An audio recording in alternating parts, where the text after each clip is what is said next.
অবশেষে শেষ হলো 5টি বছর। সেই 2019 সালের 18 ডিসেম্বর ভর্তি পরীক্ষার মাধ্যমে নতুন স্কুলে পা দিয়েছিলাম। তারপর থেকে আজ এই 5টি বছর সেই প্রিয় স্কুলের প্রিয় গেট দিয়ে আমাদের যাতায়াত।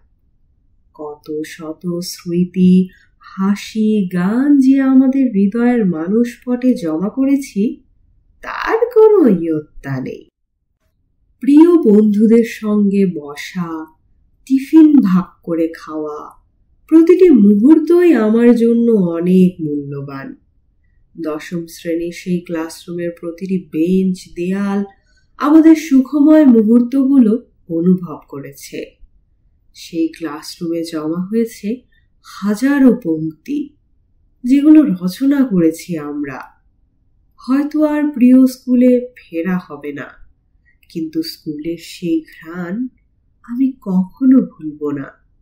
ভালোবাসি প্রিয় স্কুলকে এবং আমার প্রিয় বন্ধুদের।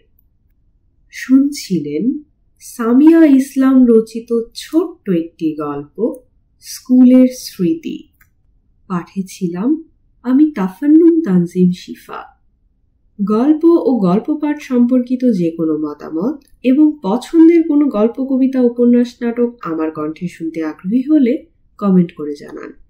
গল্পটি ভালো লাগলে বন্ধুদের সাথে শেয়ার করুন, কারণ ভিউ, লাইক, সাবস্ক্রাইব আমাদের পরবর্তী কন্টেন্ট তৈরিতে বেশ অনুপ্রেরণা যোগায়।